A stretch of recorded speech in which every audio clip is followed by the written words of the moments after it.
ഇദ്ദേഹം അവിടെ ആദ്യഘട്ടം മുതൽ രക്ഷാപ്രവർത്തനത്തിൽ സജീവമായി ഉണ്ടായിരുന്ന ആളാണ്. മുണ്ടത്തിക്കോട് സതീഷിനെ, അതായത് വെടിക്കെട്ടിൻ്റെ കരാറുകാരനെയൊക്കെ ആശുപത്രിയിൽ എത്തിച്ചത് ഇദ്ദേഹമാണ്.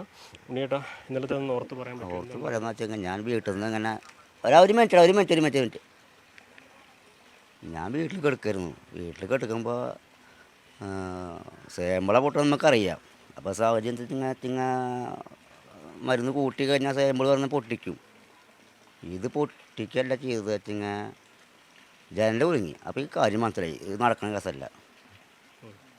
ഞാൻ ഷർട്ട് വേഗം എടുത്തിട്ടു, മൊബൈലൊക്കെ വീട്ടിൽ വെച്ചു, വേഗം ഇറങ്ങി ചെല്ലുമ്പോഴേക്കും അവിടെ പൊട്ടിക്കൊണ്ടിരിക്കുക തന്നെയല്ല. പിന്നെ അവിടെ നിന്ന് ഒരു രക്ഷയില്ല. കാരണം അവനാണ് എടുത്ത് വരും, സതീഷിനെടുത്ത് വരുന്നുണ്ട്. സതീഷിനെടുത്ത് വരുമ്പോൾ ഇവിടെ പുളിൻ്റെ കൂടെ എത്തുമ്പോഴൊക്കെ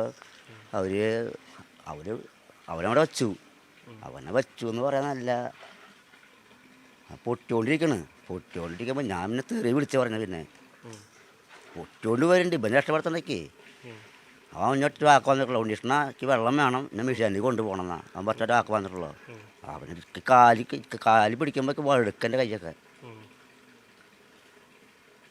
എൻ്റെ കൂട്ടുകാരനാണ്, എൻ്റെ ക്ലാസ്മേറ്റാണ് അവനൊക്കെ. ഞാൻ തെങ്ങാറ്റക്കാരൻ അവിടുത്തെ. ഞാനല്ല, അത് ഗ്രാമത്തിൽ കൊണ്ടുപോയി. ഒരുപാട് പേരെ അവിടുന്ന് ഇതേപോലെ കാണാം. പറയണത് 40 ആൾക്കാർ ഉണ്ടായിരുന്ന പറയണത്. ഇപ്പോൾ തൃശ്ശൂർ പൂരത്തിൻ്റെ പണിയാകാരനാണ്, തൃശ്ശൂർക്കാരാണ് കൂടുതൽ അതിലുണ്ടാവുക. ഇപ്പോൾ ഈ സതീഷിന് എപ്പോഴും ഓർമ്മയുണ്ടായിരുന്നു. ഓർമ്മയുണ്ട്. എന്നെ വിളിച്ചൊരു ആള്, ഉണ്ണീഷ്ണക്ക് വെള്ളം വേണം, എന്നെ മിഷാനിൽ കൊണ്ടുപോകാന്ന് പറഞ്ഞവൻ. ചേട്ടൻ്റെ വിഷമം അറിയാം. ഇത്രയും ആത്മബന്ധമുണ്ട് ഉണ്ണിയേട്ടന് സതീഷിനോട്. നമുക്ക് കൂടുതലൊന്നും അദ്ദേഹത്തോട് ചോദിക്കാൻ കഴിയില്ല ഈ ഘട്ടത്തിൽ. അത് ചോദിക്കുന്നതൊരു ഔചിത്യമുള്ളതല്ല. ഇതുപോലെയുള്ള അനുഭവങ്ങളൊക്കെയാണ് പലർക്കും പങ്കുവെക്കാനുള്ളത് ഈ നാട്ടിലെ. കാരണം ഓരോരുത്തർക്കും അത്രമാത്രം ബന്ധമുള്ളവരും പ്രിയപ്പെട്ടവരൊക്കെയാണ് അപകടത്തിൽപ്പെട്ടവരൊക്കെ.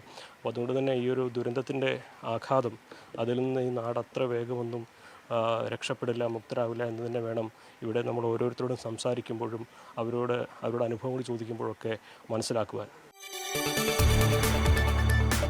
കൂടുതൽ വാർത്തകൾക്ക് news 18 Keralam YouTube channel subscribe ചെയ്യുക.